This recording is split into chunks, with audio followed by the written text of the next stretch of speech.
Avery, whose show is this?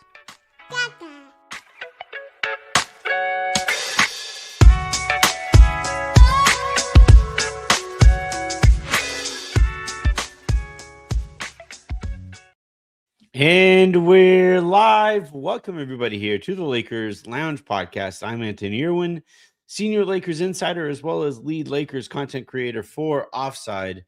Joined on this fine, Monday? Well, it is just changed to Tuesday, my time, Monday, your time. The Lakers lost to the Oklahoma City Thunder 119 to 110.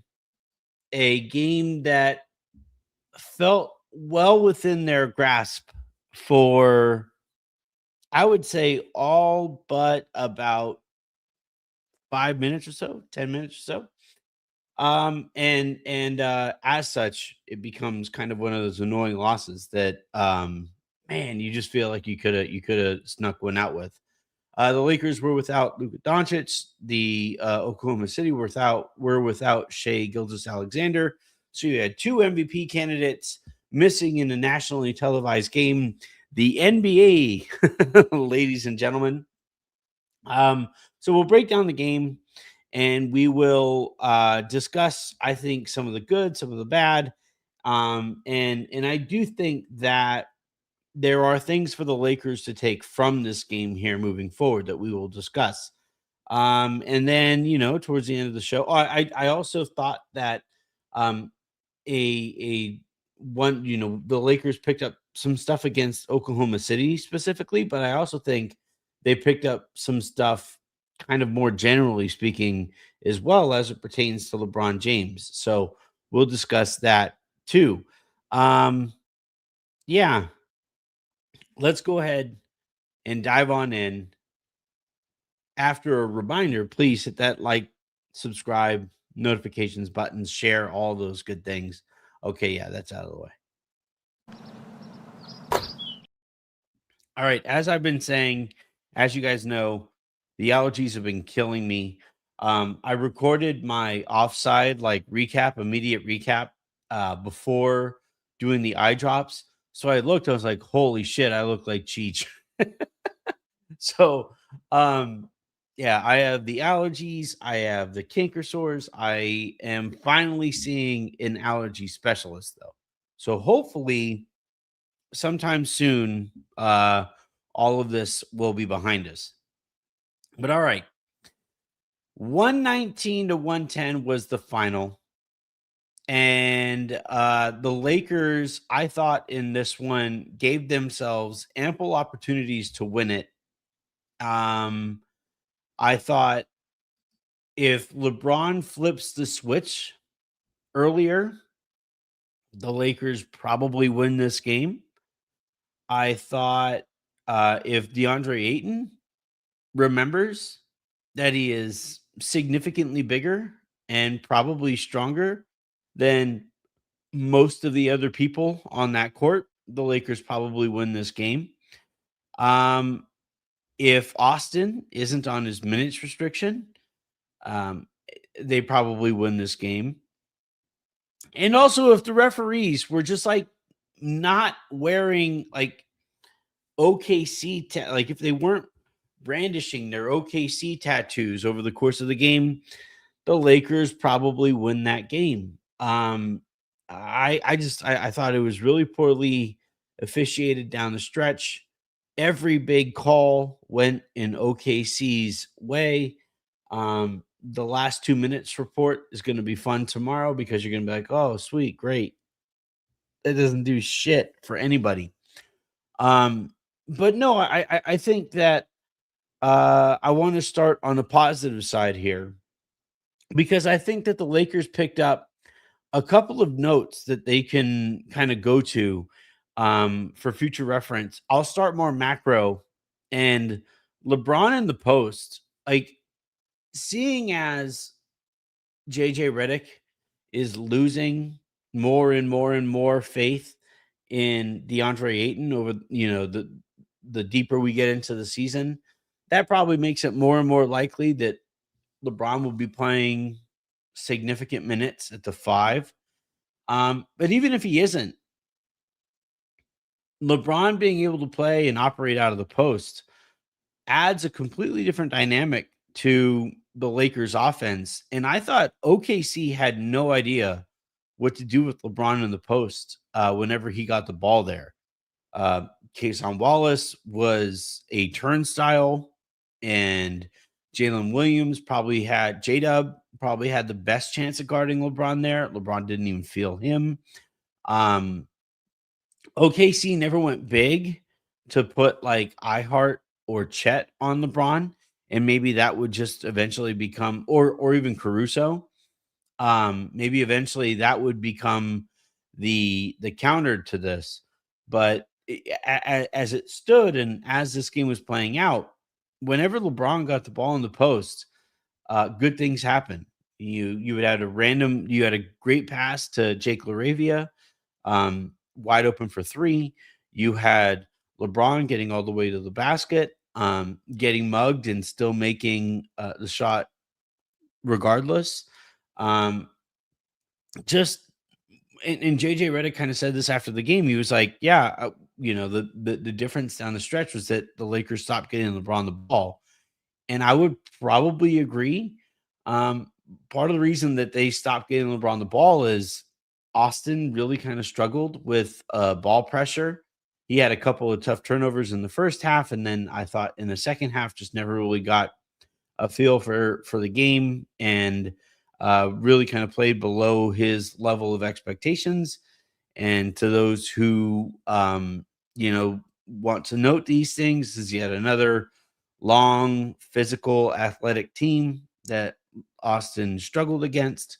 But I still think, though, to me, the bigger takeaway here is whenever Luca comes back, and whenever LeBron and Luca and Austin are operating on the court together, rather than have LeBron become like a floor spacer, and just have him go stand out at the 3-point line with zero rhythm and turn him into a worse shooter than he actually is, I would like to see the Lakers have the ball go into LeBron in the post and then operate off of him far more frequently than they have to this point.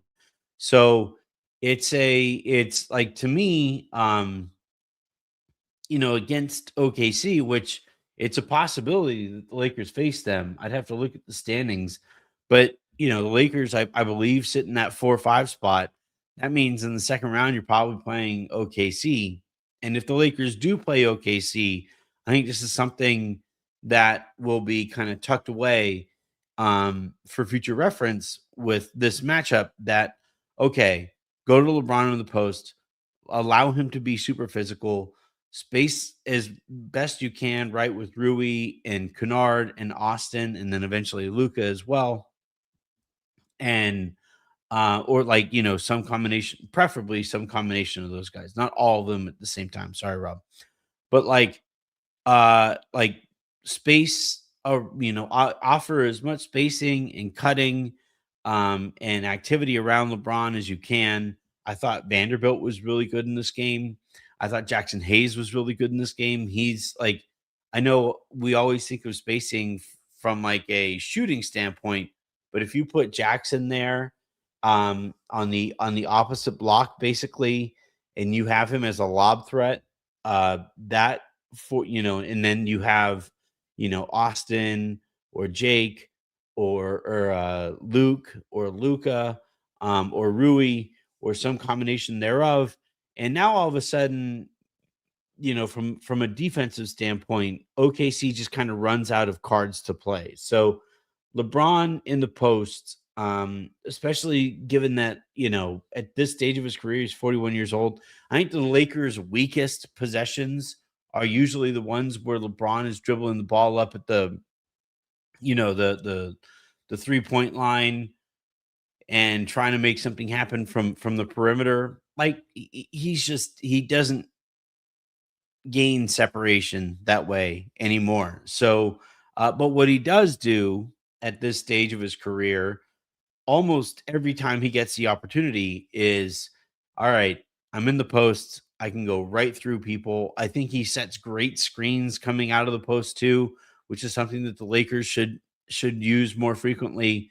Um, I know that there's this thought that, well, it's LeBron James. Eventually, he'll figure it out on his own.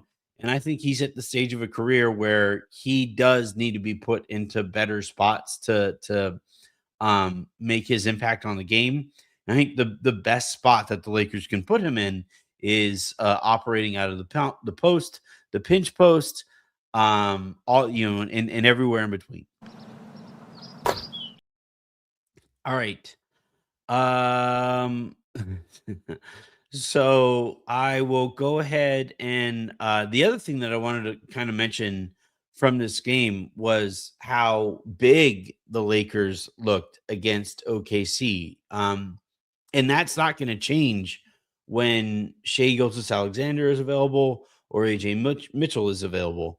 And it certainly won't change when Luka Doncic is available. And all the stuff that I just said about LeBron operating out of the post, you could probably say about Luka too, if the Lakers really want to double and triple down on that approach. But over the course of this game, like I thought Jackson made a real impact with his length and athleticism. I thought Jared Vanderbilt made a real impact in this game with his length and athleticism. I thought Jake LaRavia and Marcus Smart's activity really impacted the game. Wish Jake shot better. If Jake shot better, the Lakers probably win this game too. I thought that obviously we just talked about LeBron, and just kind of overall, I thought that like this was the first time watching the Lakers play the Oklahoma City Thunder that I didn't that it felt like the Lakers belonged on the same court from a physical standpoint, right? From a physical attribute standpoint, you have enough athleticism, you have enough length, you have enough physicality, you have enough just like outright size to kind of cope with everything that OKC throws at you from all of the physical dimensions. And now look, I'm not going to completely overreact, and the Lakers did lose by a comfortable amount, 119 to 110. It was extended there at the very end, but still, like this this was one of those games that like you go into halftime and you're like, man, the first few minutes of the third quarter wouldn't surprise me at all if all of a sudden you look up and the Lakers are down 20. But credit to the Lakers, and I think credit to the coaching staff. They pressed some of the right buttons and were able to stay in this game. And again, I thought had real opportunities to win this game right up until the last like minute or so. So and this is against, an Oklahoma City team that got the benefit of every call and is just a flat out better basketball team right now than the Lakers are. This is supposed to be the class of the West, the class of the league, really. And I walk away from this game feeling like the Lakers belong. And I wish they would have spent a little bit more at the deadline so that you watch a game like this and it would feel even you would feel even better about the Lakers belonging. But end of the day, I you know you walk away from this and you're like, all right, they're at least playing the same sport, because there have been games against that OKC team that you walk away from that game and you're like, that's the Lakers are playing baseball. and in this one, at least you feel like they were playing basketball. All right. So the next, little bit here that I wanted to mention before I move into some of the questions and comments there in the chat.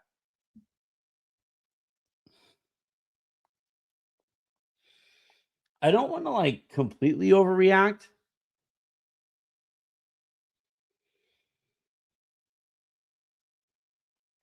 And I don't want it to come off as like personal with this guy, but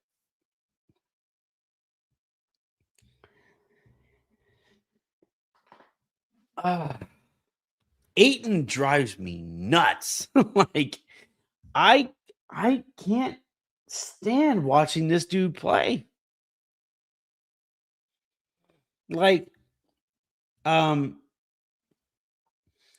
there was like 2 or 3 possessions in a row where Ayton grabs a rebound, for some reason brings it down, immediately loses the basketball, and just kinda, like, stands there, like, shocked. "Wait, they can steal the ball? That's legal?" And I'm like, and they were huge possessions too, by the way. Second half, fourth quarter, you know, maybe 2 or 3 possession game. Lakers are trying to get back in it. Hell yeah, DA. You got that offensive. Okay, it's already gone. Great rebound, DA. That's okay, it's already gone. And they've already scored. Like, mm, I want to look at the foul total here.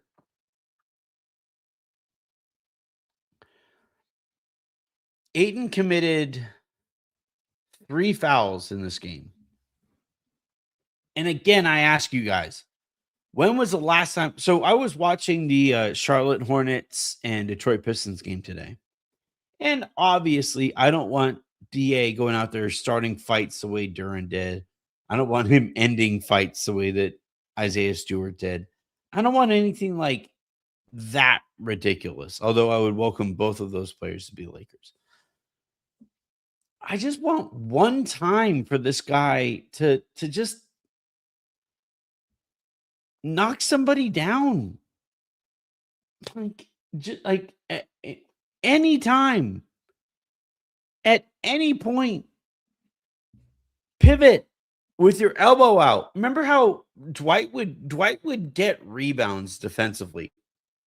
He'd put his elbows out here like this, and then he would like look for faces to hit. I dare you. Come anywhere near me. I dare you. Meanwhile, Ayton's like,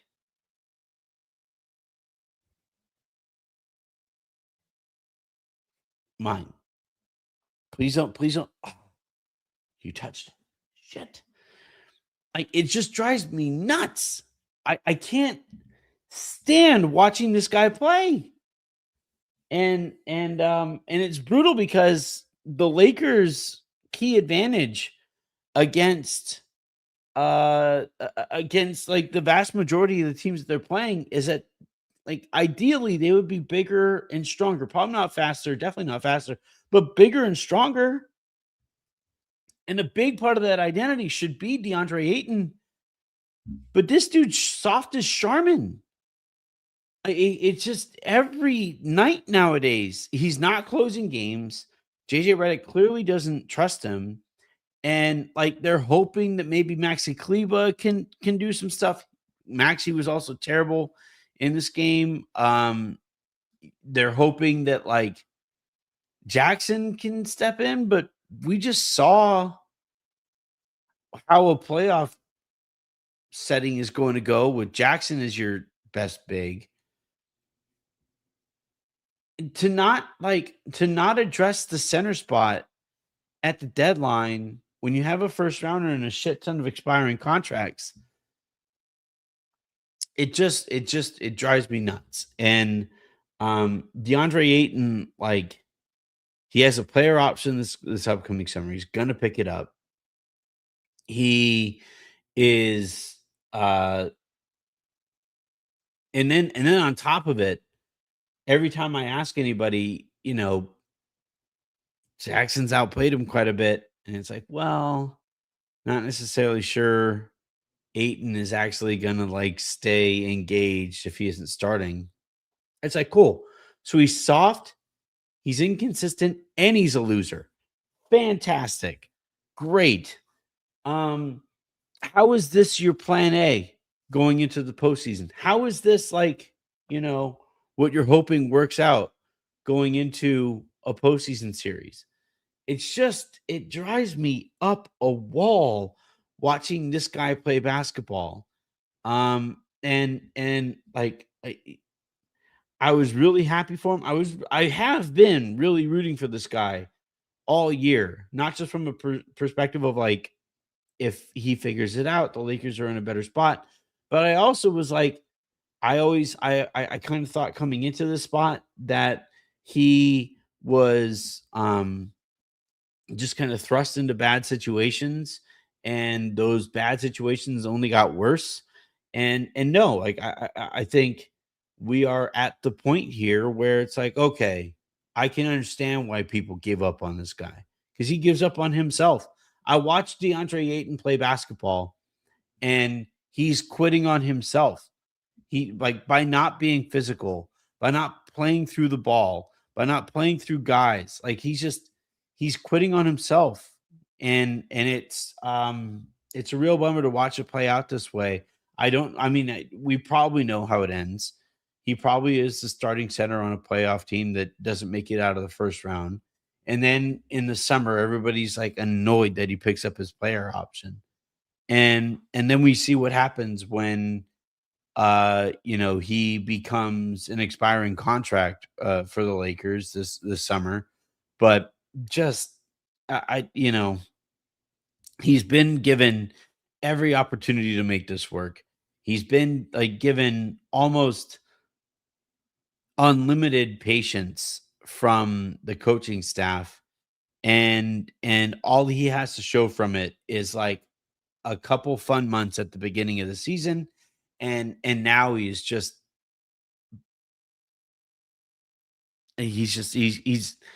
playing like he is sulking away his career is what we're watching. All right. Let's go ahead and dive on into the Q&A. We do have super comment. I don't know why these aren't being listed as super comments, but we do have super comments, which means I get to play this bad boy. You know what? In honor of DeAndre Ayton, I'm going to play this one.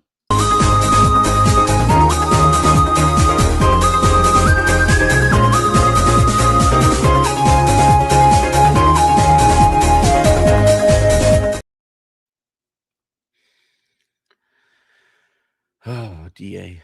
It sucked, man. Like I was really rooting hard for DeAndre Ayton, and he's just brutal. Brutal to watch. All right, Brandon Omeng. JJ lost us the game in the fourth.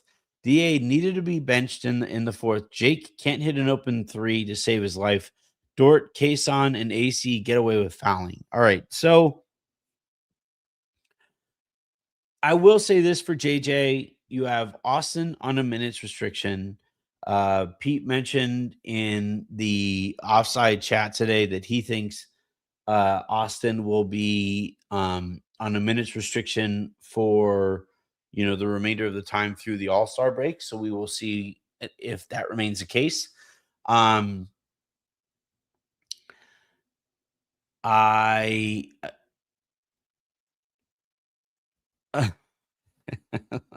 I like it. I'm sorry. I'm looking in the chat.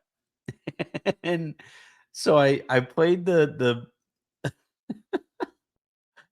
I played the Kirby sound to signal that I think DeAndre Ayton is soft.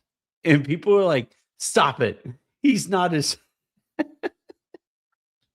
DeAndre Ayton is a bad representation of Kirby's softness. You guys like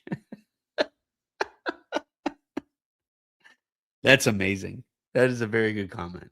It is very, very good. All right, let's go back up to the top here. So JJ lost the game in the fourth. I think to a certain extent, we have to give JJ a little bit of grace because Austin is still on that minutes restriction and he doesn't have Luka.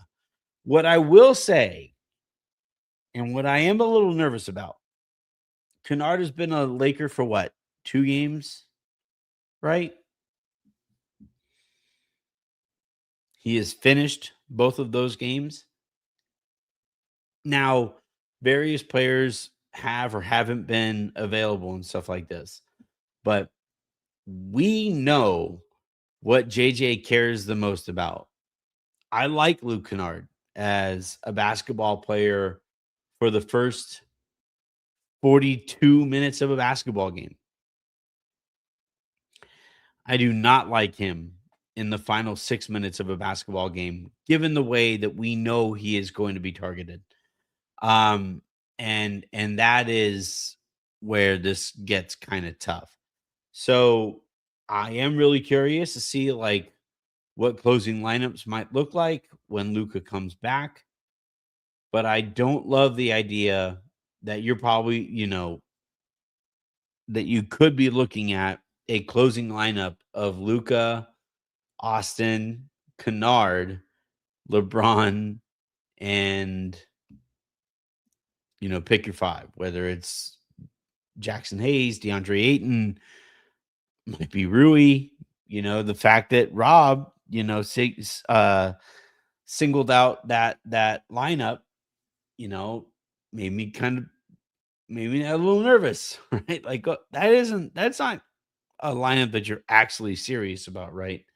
Um, the Lakers tonight went super small against an OKC team that strength is their ability to stay big while going small. And wouldn't you know it, the Lakers weren't able to get stops down the stretch because they were too small. They couldn't get rebounds and they couldn't get stops. So we will see what that looks like with Luka, who normally doesn't help you get stops, but still, we will see what closing lineups might look like with Luka. But I am a little nervous that JJ might over-index himself um on Luke Kennard because of Kennard's shooting ability.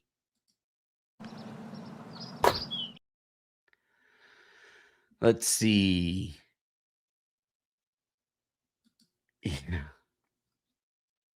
Patrick, I'm guessing it's Patrick M. Everden, or maybe it's Patrick Meverden, 5282.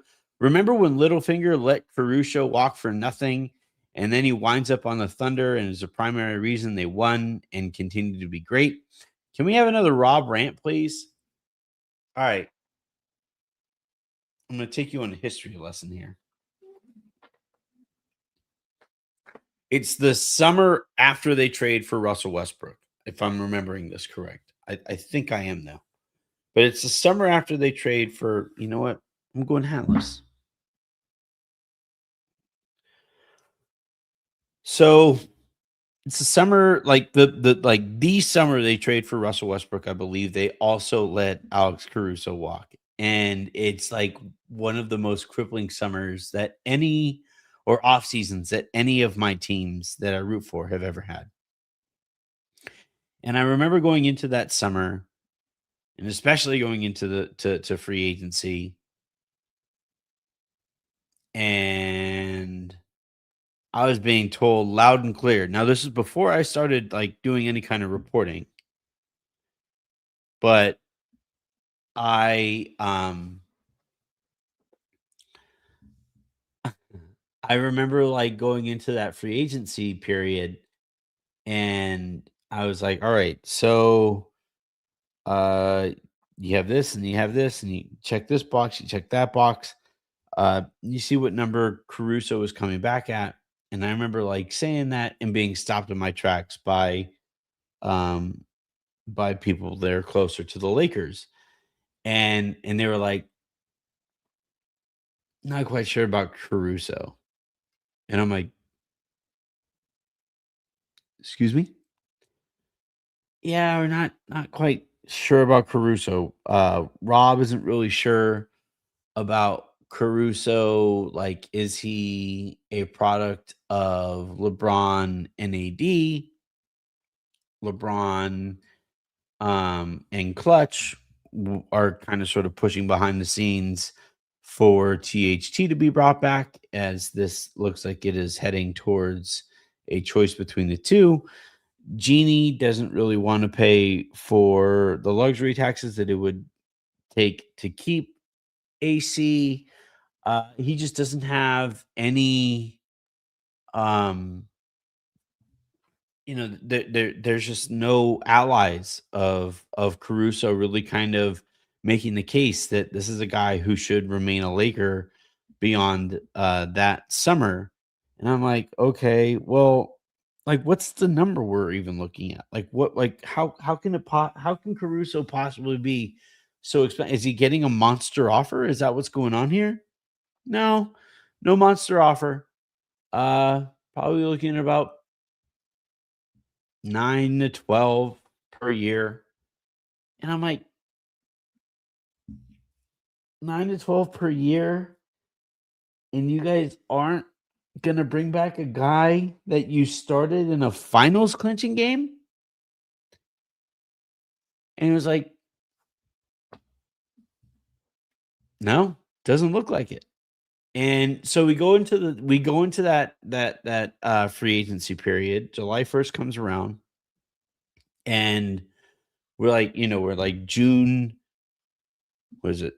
January, February, March, April, May, June. So June is a 30th. Like June 30th is the final day of June. So we're like 28th and 29th. And I'll never forget, like as we're approaching the end of June and the beginning of July, just asking every, I don't know, 6 hours or so, please tell me that this is not heading in that direction. I don't know, man. I don't know what to say. Please, please tell me that this is nope. I don't know, man. I don't know what to say. And he goes to Chicago. He immediately becomes a first team all NBA defender. And then Chicago screws up too. They decide, you know what? We're going to trade Alex Caruso to the Oklahoma City Thunder, who have 75,000 first round picks. We won't even ask for a first round pick back. Just give us, Giddy,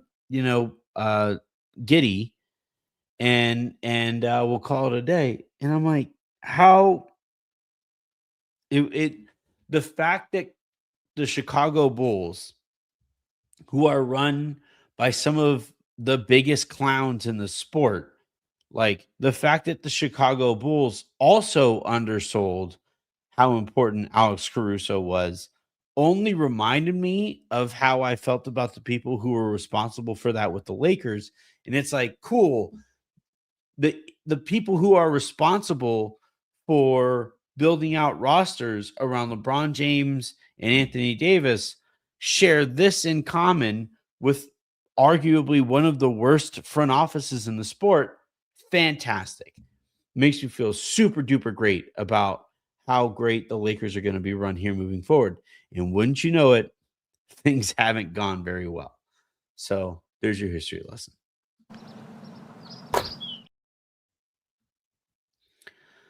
Let's see here. Justin Tyndall writes, laughed when Buffkin year 2 as a team option. Didn't know Rob knew he could do that. Bench DA, play Hayes and Kleba, could make him opt out. So no, I didn't see that. Ryan Lucas asking if I saw LeBron's comments on whether or not the Lakers are a championship team.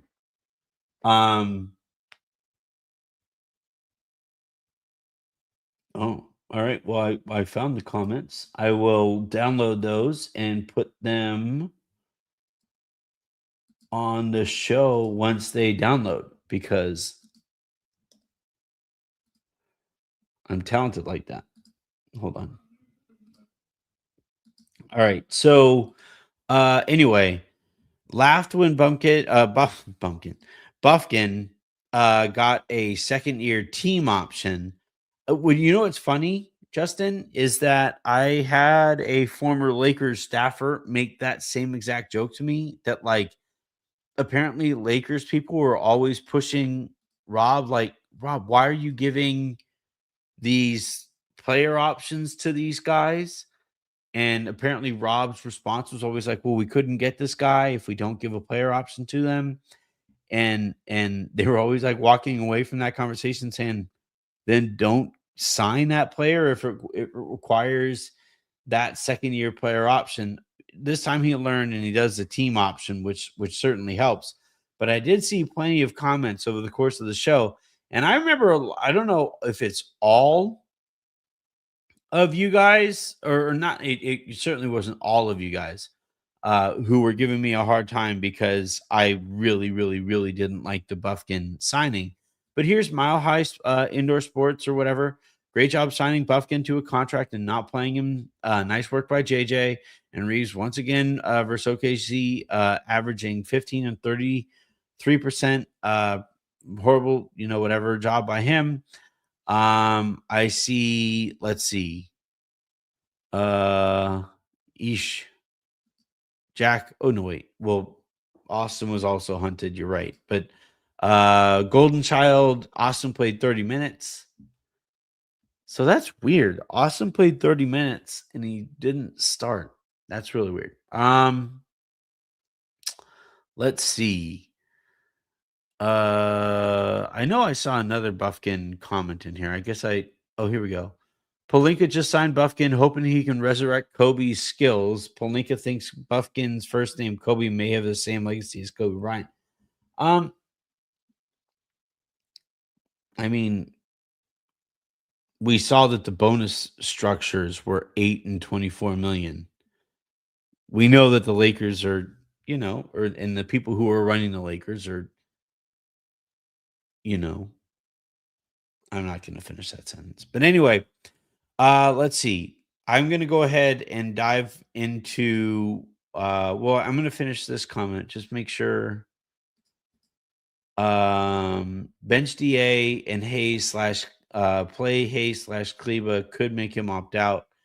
I don't think that there is any like forcing a player to opt out, because Ayton's like, if you don't play him anymore, he's not going to have a market. So your best chance at Ayton opting out is that you continue to play him. He wakes the bleep up, and some team is dumb enough to pay him more than I think he's like $8 million and some change that he's supposed to make next year. That's the hope, but I don't think it's going to happen. Let's come back here. Let's talk about these LeBron comments. All right, so this is the first time I have heard this. I just saw what the caption on the video was, but let's see how this actually. I'm going to put a headphone in and listen to this with you guys. LeBron, they're the best team in the league, and they're a good measuring stick when you play them. Where are you seeing the gaps between like where they're at and the things they do well consistently versus like kind of the build that you guys are trying to put together? You want me to compare us to them? No, I want to know where you think though that like sort of as this team is on its like. That's a championship team right there. We're not. So I don't understand. What are the biggest things you think that are keeping this team as right now? We can't sustain energy and effort for 48 minutes, and they can. That's why they won a championship. All right. A lot going on there.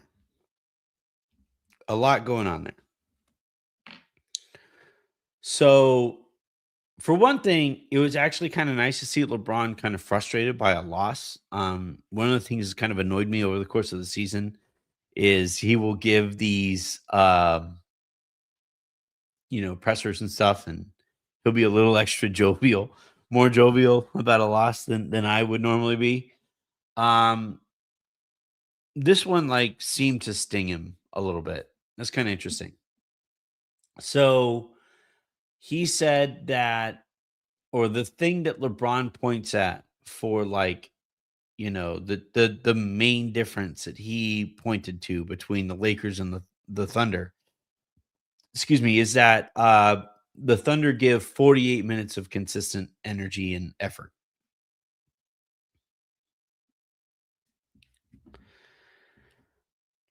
He knows he's a part of the problem here, right? Like, and by the way, LeBron's 41 years old. So, like, this is one of the things that drives me so crazy watching the Lakers for as many years that we've been watching them here while LeBron has been a Laker, is that so much of the Lakers' engagement level has so much to do with LeBron's own engagement level. And what we haven't seen really is a coach that's been able to come along and tell LeBron's teammates on the Lakers, hey, man, that dude's nearing 40. Oh, he's actually 40. Nope, now he's past 40. Having him set the tone, or you guys allowing LeBron to set the tone from an engagement standpoint, when you guys are in your 20s is fucking pathetic. You know? So like this is the thing that you watch these, the teams that do put forth those 48 minutes of effort. LeBron has to pick his spots. He's 41. But you watch the Boston Celtics, you watch these Oklahoma City Thunder, you watch the Phoenix Suns even.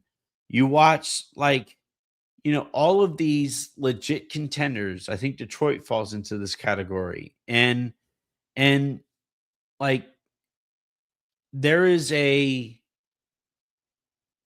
it's not an ask, it's not a request, it's a demand. It's an expectation. If you're going to play for us, you have to play this hard all the time. And I get that it's somewhat unrealistic that, if that's going to be the demand of everybody else, it's difficult to have that be the demand. And then like the superstar was like, hey man, just try whenever you can. Like and by the way, that's not just a LeBron thing. Like Luka doesn't always play hard. And Austin wanes defensively.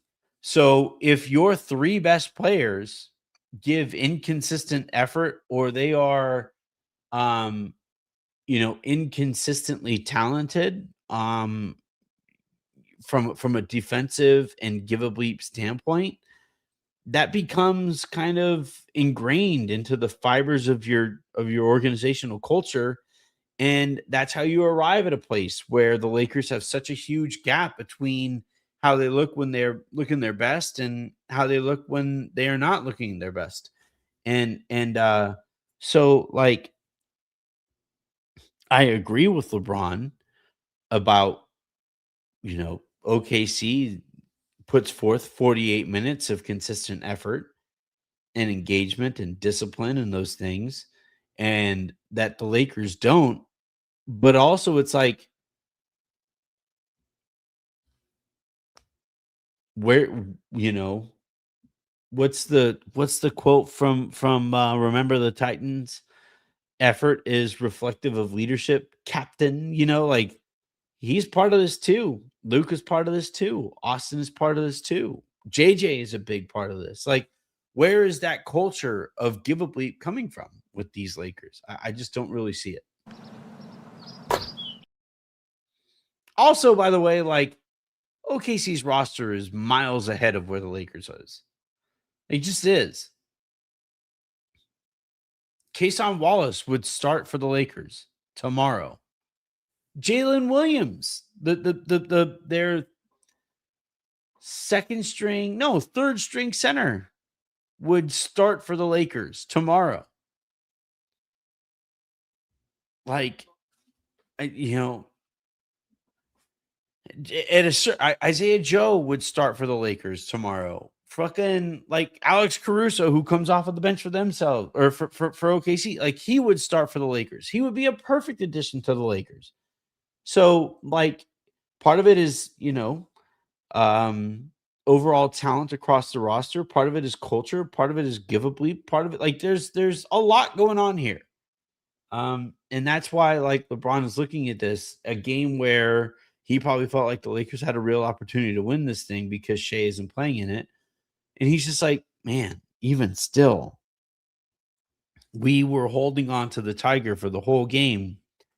And then a couple of moments here and there. And now all of a sudden I'm bleeding all over the place. So I understand his frustration, but I also hope he recognizes that he's part of the problem too.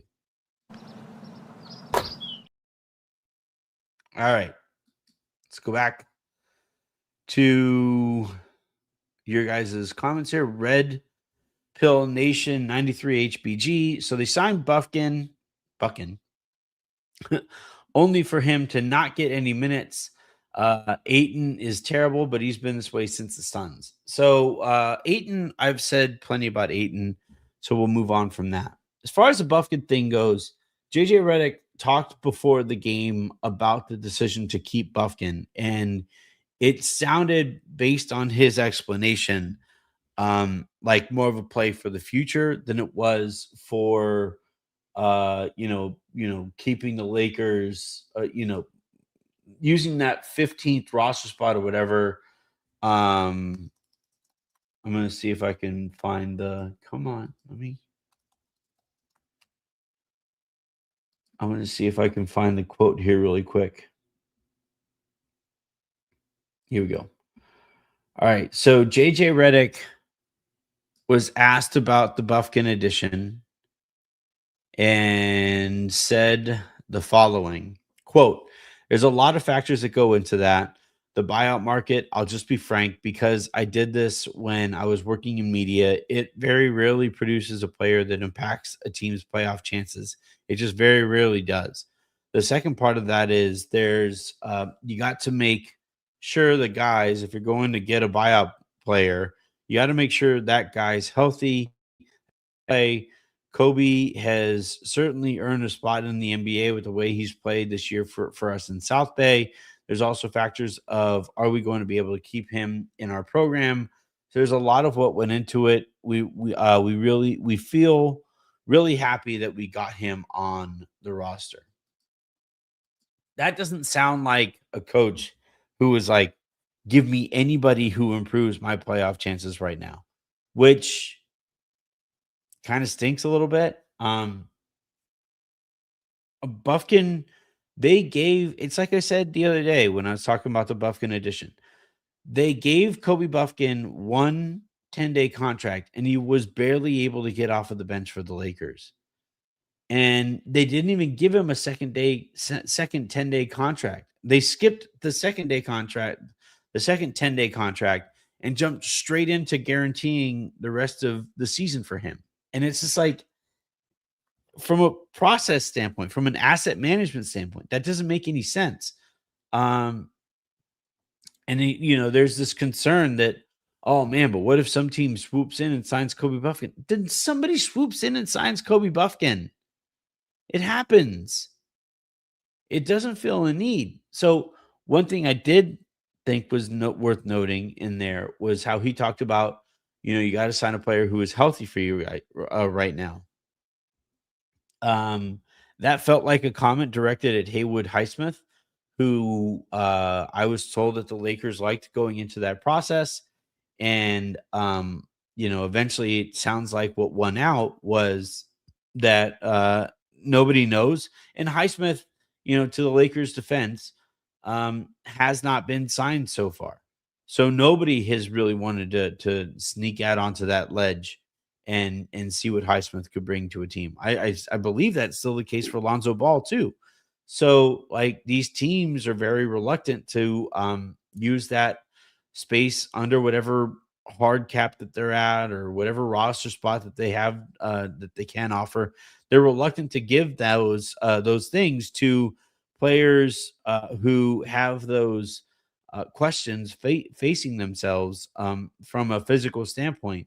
And I think that played a role here. It clearly played a role here. But from a process and from an asset management standpoint, this just doesn't make very much sense. And the fact that you sign him and he doesn't sniff the court in a game where you're missing another offensive engine, like where are Buffkin's minutes going to come from? You just traded for Luke Kennard, who plays his basically same position. What are you doing? Those minutes aren't going to just pop up from nowhere. They would come from Austin. They would come from Luka. They would come from Kennard, who we just talked about is somebody that JJ Redick really trusts, right? They would come from Marcus Smart. Those minutes are just not available. Dalton Connect already lost his minutes. Bronny hasn't sniffed the court all year this year. So, yeah, I don't know. I would rather have an open roster spot right now than have Buffkin guaranteed for the rest of the year.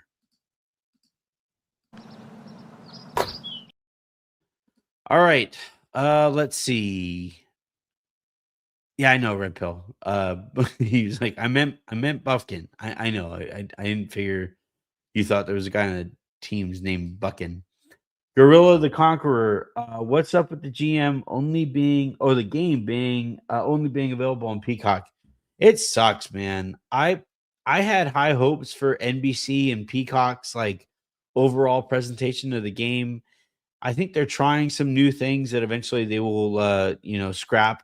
But they're doing this thing right now where it's like, all right, you have usually you have like a booth, right? So you have your play-by-play guy or person, you have your play-by-play person, and you have your color commentator, and then you probably have another color commentator, and they're all kind of sitting together, and they can interact with each other. You see, the thing that they do where it's like grab the shoulders on a big dunk or something like that. Like you'll see that pretty often. What Peacock is doing is they have their play-by-play person right there. Seems like at half court, I'm guessing. And then, or maybe they have, I don't really know specifically where that play-by-play person is, but they usually have, at half court, varying heights. And then what they do is they send one color commentator to one baseline. They send another color commentator to the other baseline. And their jobs are basically to like report on what they're seeing in the huddles that are like right in front of them while also commentating about the game. And it just becomes so much talking. It's too much. So I would guess after the season, Peacock scraps that as their approach. I get trying something new.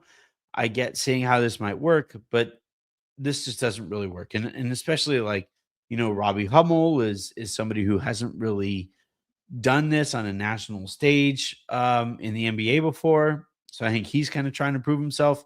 You had Austin Rivers in this one, and um again, like he was sitting there next to Diane Cannon and he was trying to work that into his little spiel and it wasn't really working.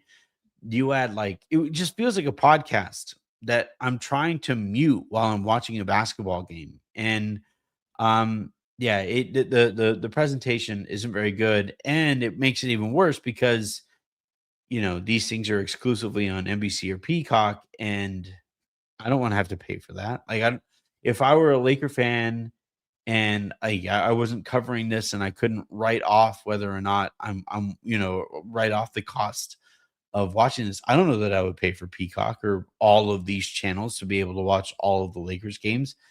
And I would imagine a lot of NBA fans have kind of made that decision too.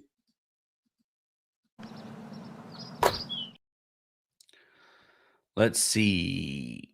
We'll go one more, I believe. Nope, two more. Intel is wild. F Boston agreed. All right. Alex Costello, watch Rob trade assets for restricted free agents. I'm genuinely curious how they're going to handle this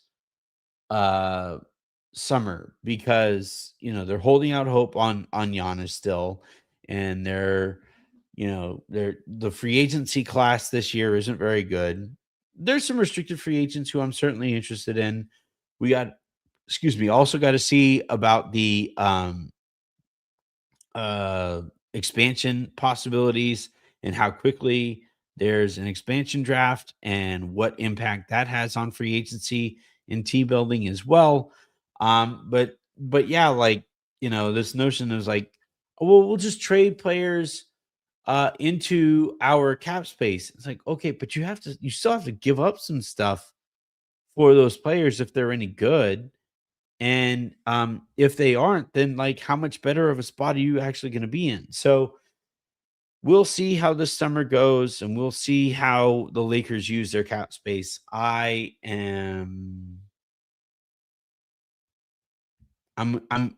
thoroughly in wait and see mode. I am neither optimistic nor pessimistic. I am just watching, because if I say how I actually feel here, I would get in trouble. All right.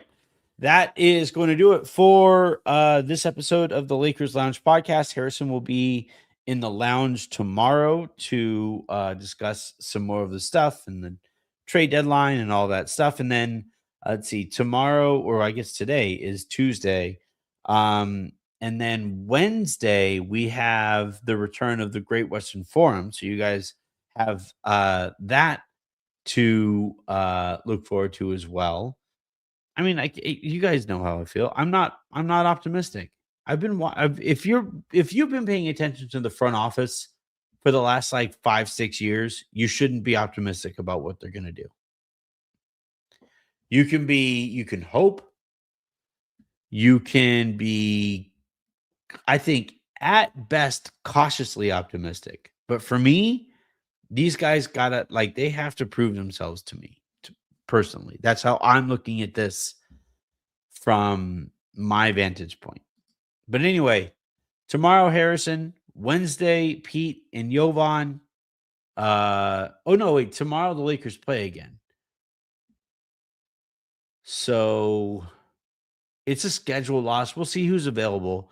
I might honestly do like the recap early tomorrow because I don't have, I don't think Luka is going to play.